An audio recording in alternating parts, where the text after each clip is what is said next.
everyone. Today we're going to go on a drone aerial photography field trip, essentially. I've got a project I need to go shoot with my drone, so I thought I would take you guys along with me.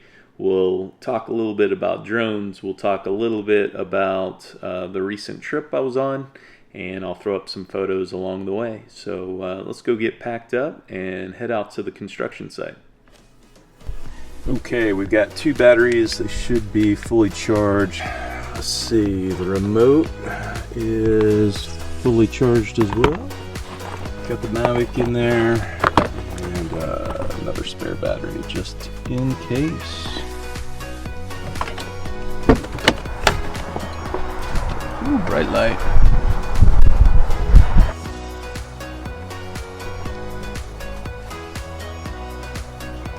Check, check, check.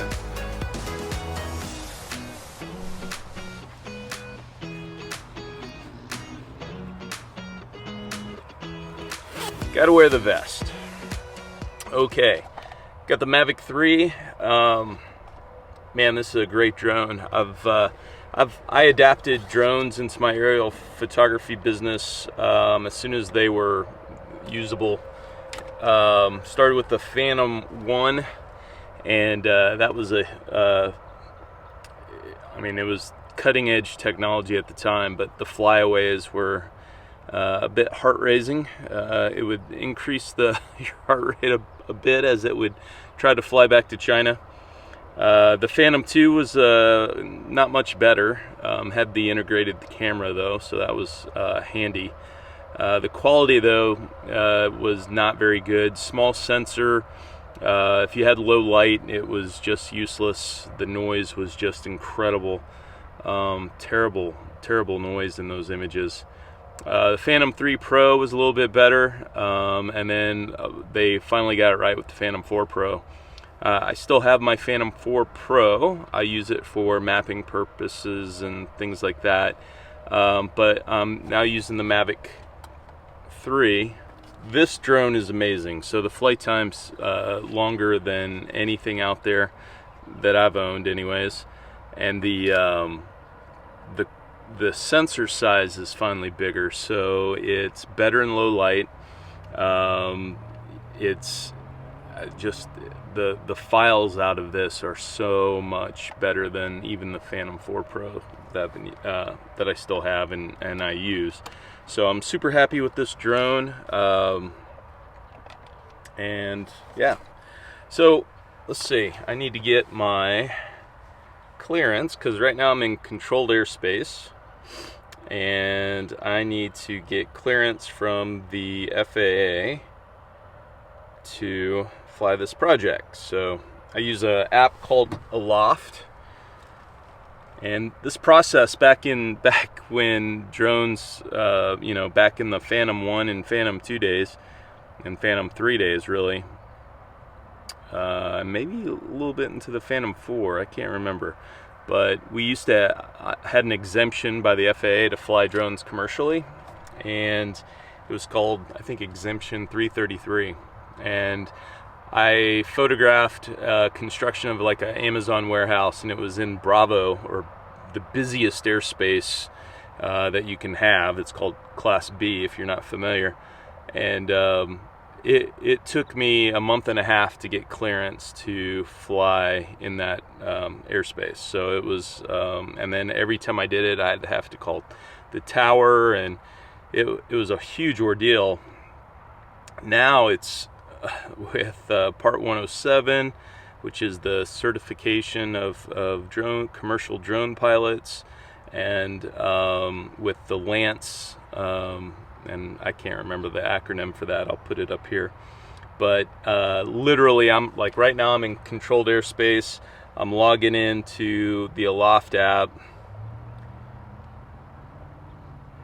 I'm adding my request Lance authorization. It's checking the weather for me, it's checking the airspace to see if it's allowed, and I guess I have a bad signal because it's taken forever. There we go.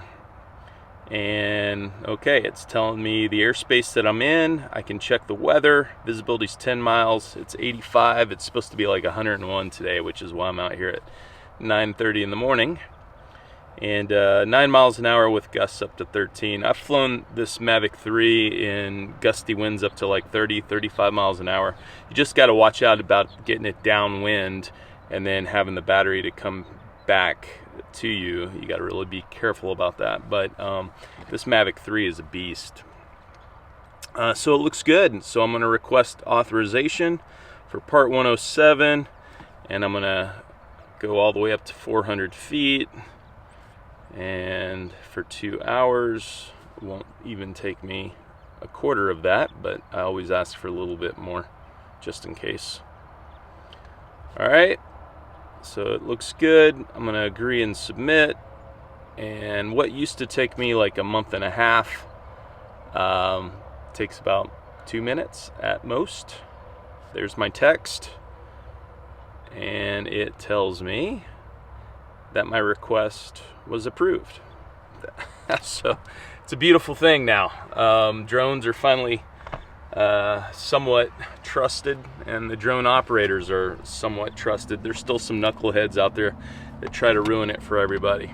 But so pre-flight, just like an airplane or a helicopter, is super important. So, you know, I always do a thorough pre-flight on my drone, making sure that there's not any you know, cracks in the props, or you know, maybe a screw's coming out for the motor mount, which these no longer have actual screws like they did in the old days, that you can actually check the battery.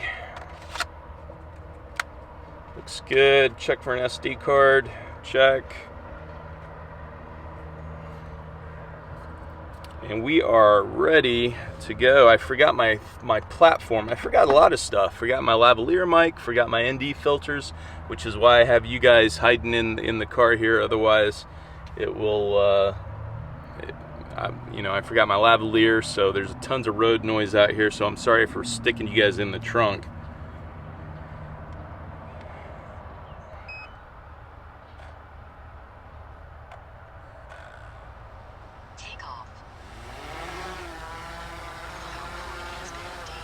All right, and then whenever you take off, it's a good idea. You probably can't see the drone because it's really blown out. Sorry about that, guys. But I always take it up a few feet and just make sure that the everything's working properly before I send it up higher up into the sky. So it's pretty stable. It's hovering nicely. There's no weird sounds. Looks like all the props are nice and level. There's no issues there, so go ahead and take off.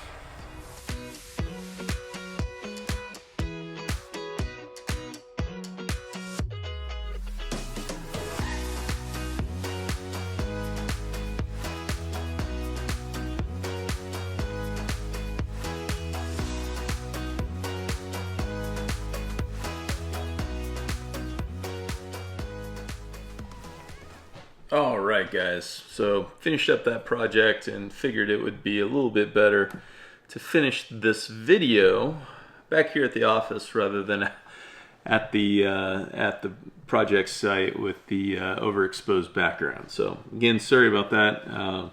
Rookie mistake leaving the ND filters behind, but I'm just kind of getting back into the swing of things. So brought my Mavic 3 in, as well as dug out my Phantom 4 Pro, and just wanted to kind of, if you're not familiar with these drones, wanted to kind of show you the difference between the two size wise, and also tell you a little bit about the performance differences. So I don't think I mentioned it earlier, the Mavic 3 actually has two camera sensors in it. It has a micro 4/3 sensor on the bottom here, and then the top it has I believe it's a 1-inch sensor. This top lens is, or this top camera is a telephoto, has a telephoto lens, It's, I believe, up to 28 times zoom, and most of that's digital. I think optically you can go up to a 7 times zoom. And several of those photos that you saw earlier were taken with the optical zoom. And man, it's usable. It's only 12 megapixels, but for what I use this for, it works pretty good. My clients are happy with it. Technically, they, DJI says that this is for explore mode, where you can use the telephoto to kind of look off into the distance and then fly your drone over there and take it with the larger sensor. But it, the quality of the files, the 12 megapixel files, is not too bad at all. So so the camera's much improved over the Phantom 4 Pro. Flight time is much better. This one, I think they claim 46 minutes, 46 minutes. In reality, I only get about 40 minutes out of this, somewhere around there, sometimes 38. Of course, it's all dependent upon the atmosphere. If it's super windy out, you're going to get much less flight time. If you're at altitude, if you're up in high elevations where the air's thinner, those motors are going to have to work harder, so the flight time is going to be less. The Phantom 4 Pro gets flight time of about, I believe it's, well, they claim 30 minutes, but it's probably closer to 25. So you're looking at a significant difference in flight time with the Mavic 3 over the Phantom 4 Pro. The other thing is the size of it is pretty awesome. I'm able to throw this into my camera bag. I use the f-stop camera bags, and well, right now I'm always in search of the perfect camera bag, and so far the f-stop's pretty close. But this fits in there nicely. Whereas the Phantom 4 Pro, you would need your own bag, or I've taken it on a trip where I strapped it to the outside of a backpack, and that worked okay, except if you're in the elements, it can get wet. Whereas this one can tuck nicely inside a camera cube or something like that. So flight time's improved, the size is much better, the camera is much better. So if you're trying to decide between these two, which I'm not even sure if they make this one anymore, but I'd definitely go with the Mavic 3. They do make smaller drones than this. If you're not familiar with DJI, I recommend going to DJI's website and checking it out if you're interested in getting a new drone. They have a Mini, and they also have the DJI Air. I think it's the Air 2S. I'm not 100%. These are much smaller drones than this, and they obviously will have a smaller sensor as well. So if you're shooting in low light, if you're going to be printing, your images and things like that, then I highly recommend going to the Mavic 3.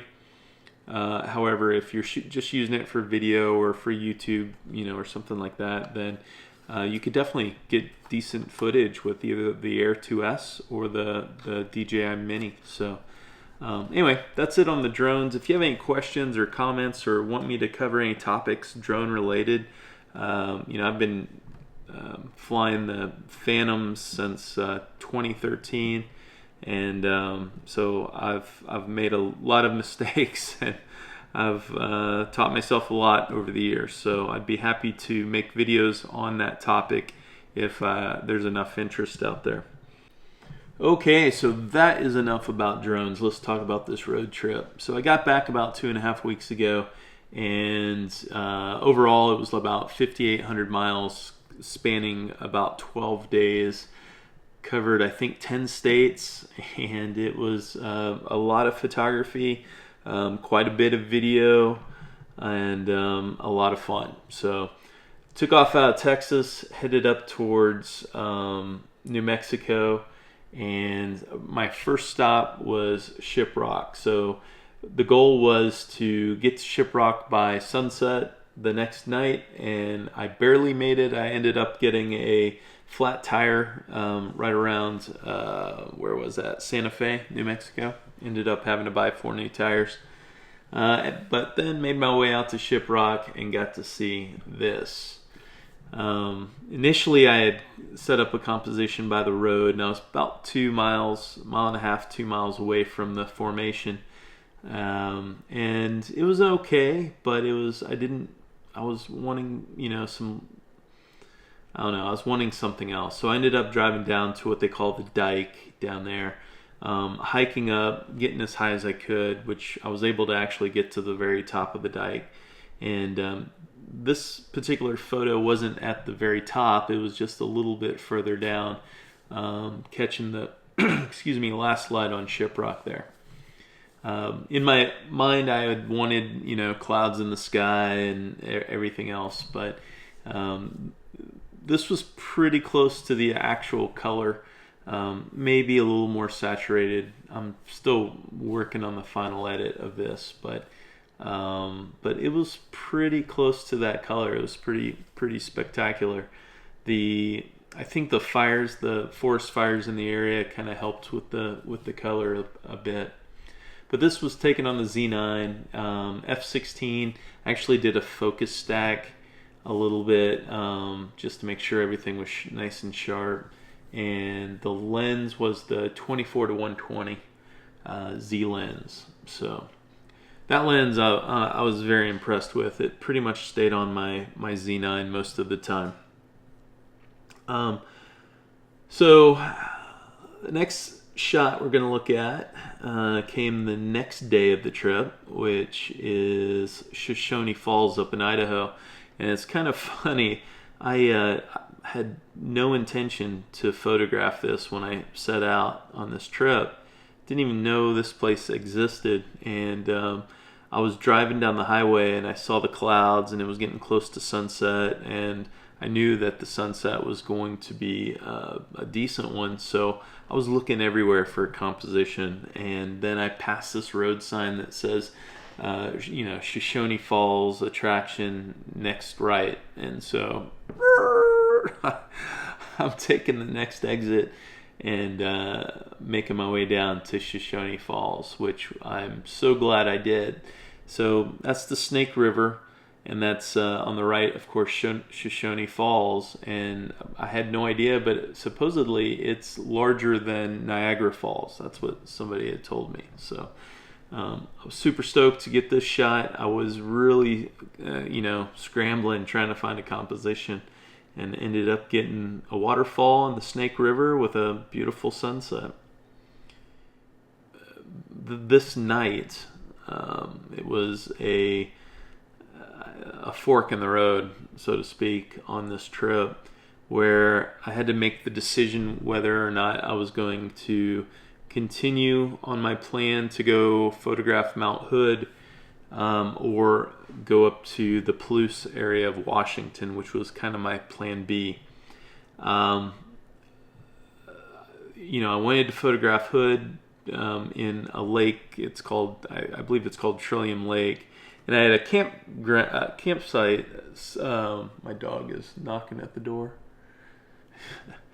Anyways, I had a campsite reserved that ultimately got canceled because apparently there's still snow in the campground, and I wasn't 100% sure if the lake was still frozen or not.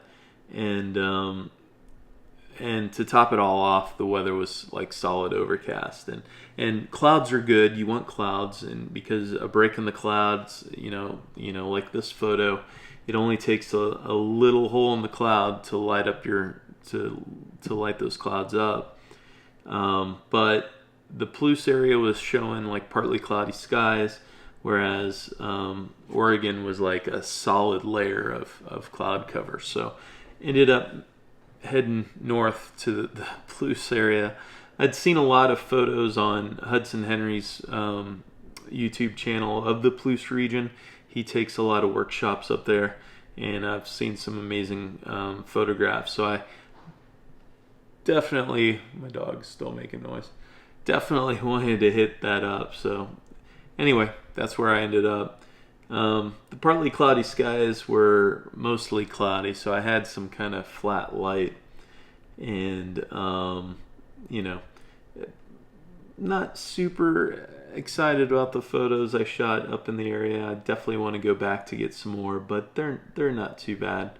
Definitely everywhere you look, there's a composition, especially I imagine if you had that really nice side light that was creating a lot of highlights and shadows throughout the countryside. But as you can see here, it's a gorgeous area. Lucked out, got a little bit of light in the sky. This was shot on top of, I think it's called Steptoe Butte, and it was pretty overcast, and I was about ready to head to a hotel. There's not a lot of places in the area to camp, so I was planning on heading to a hotel, and I pulled up the satellite and I saw that there's a big break in the cloud layer about 80 miles west. So I knew that there was a chance that we might get some light coming through to light up those clouds. And sure enough, we got about 5 minutes maybe of light, which was pretty nice. So it lit up the clouds. Unfortunately, it wasn't high enough to add some more dimension to the landscape, but definitely giving me a reason to go back for sure. So next day I headed to Palouse Falls, and it was overcast, solid overcast when I got out to the falls. My plan was to shoot sunset and maybe sunrise here, and so as I was out scouting different compositions, I came up with this one, and it's one of my favorite shots of the trip so far. This was taken with my 24-120 at 2 minutes. I think I had a 10-stop neutral density filter as well as a polarizer on the lens, and gave me this nice swirl right there in like a little eddy. And there's a lot of water coming out of the falls, so I was really lucky in that regard because it gave me some nice movement all the way around to the edge of the frame. So I'm really happy with this black and white. It definitely, I had black and white in mind when I made this, just because of the way the light was, but super excited about this one. Okay, so made my way out of the Palouse area and headed to the Washington coast. Ended up here in the Olympic National Forest with my buddy. He was giving me a tour of the area and showing me the sights. Ended up camping for a few days along the coast. And this was a waterfall we passed in Olympic National Forest. This one was shot with my Nikkor Z14-24 at 19 millimeters. It was almost a second long, and f14.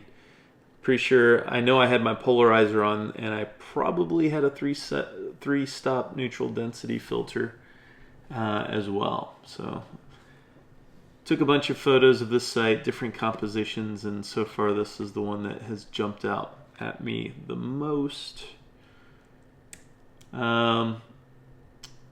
This is Second Beach, and ideally you probably want to hit Second Beach when it's low tide, because there's a bunch of rocks that become exposed that give you a little more interesting foreground.